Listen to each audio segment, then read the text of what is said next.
Launched in the Philippines in May of 2018 and aimed at making waves and raising brows in the subcompact category, it is named after the hot desert blast across the Sea of Cortez, better known as the Gulf of Mexico. Now, this may sound like a lot of hot air, but it's the truth.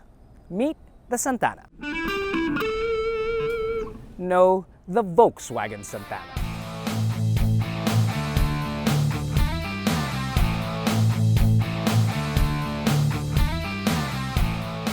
No drama.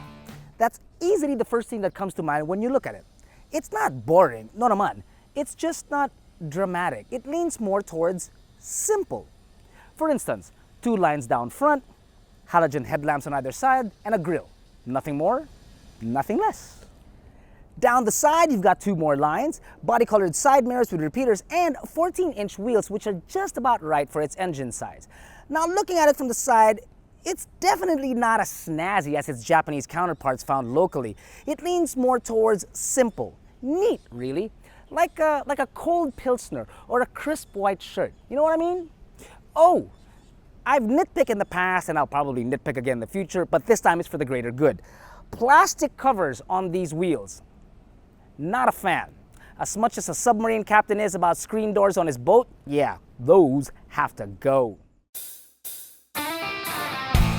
Now, on our recent drive with Volkswagen, I put Nico, our host for On the Saddle, inside the trunk of the Santana to prove a point, that he's uto-uto, but more importantly to show what 480 liters of space looks like. And for a car of this size, that's a lot. Wait, let me see that again. Every time. There is one more thing I want to point out on the Santana, and it's found underneath, the tow hook. Not really the prettiest thing on the planet, but when the car is full and you're approaching an incline, that thing is heaven sent. Now, there are no toys to speak of back here. Absolutely zip, zilch, zero, null. Not even bottle holders on the door. You do have one cup holder in the center, which you probably will fight for like Meatloaf on an episode of The Brady Bunch. But the seats are comfortable and roomy too, good enough for 2 average-sized adults. 3 seat belts in the back suggest 3 passengers, but really better for 2. Now, Vincent and I did notice that even on a warm summer's day with no tint in this car, and it is black as you've seen, the air is actually pretty darn good. Now, inside, the interior is neat as well. Everything is simple.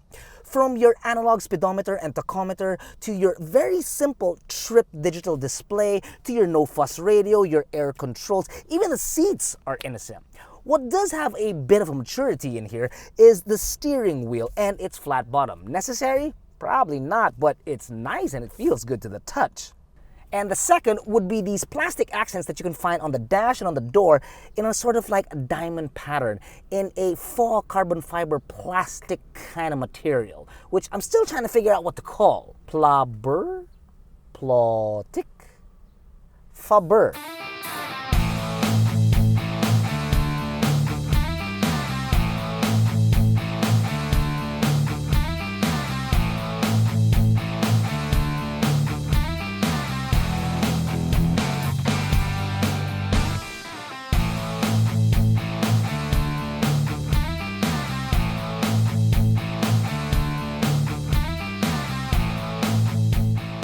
The Santana is a 1.4-liter 5-speed manual transmission that produces 132 Newton meters of torque and only 89 horses. Little below on power, you might think, and you'd be right. See, I've noticed that when you're trying to go uphill when the car is a little bit full, you will have to make your foot a little bit more on the lead-based side and put a little more grunt into it to get the car going. But I've also noticed in the other side of it is that in traffic, this thing's actually very good. In fact, it's a pleasure to drive in traffic, actually. Now, when your right foot turns to lead and you want to try to wring all 89 horses out of the car, you will notice that the revs will go up pretty fast. What you won't notice is exactly how noisy it can get outside because it's pretty quiet inside. For instance, right now, we're on 4th and we're at 2,000 and about 500 RPM. I'm going to bring it down to 3rd.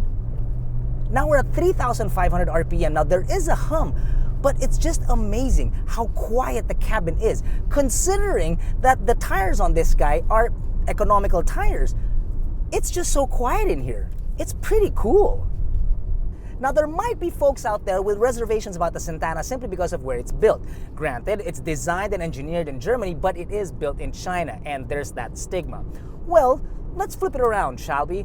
There is a product that you might actually already own that is also built in China, but designed in Cupertino. Your iPhone. You wouldn't have reservations about that, now would you? Thanks, Vincent.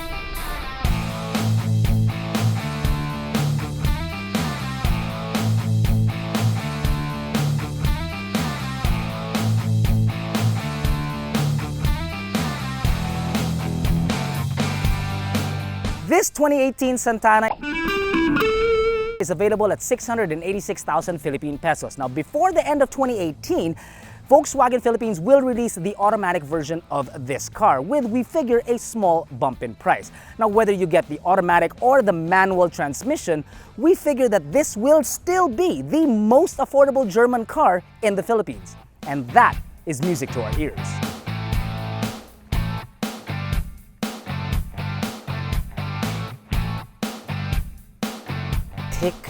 Bon. Car fib? Plofa Carber. Man, that doesn't make any sense.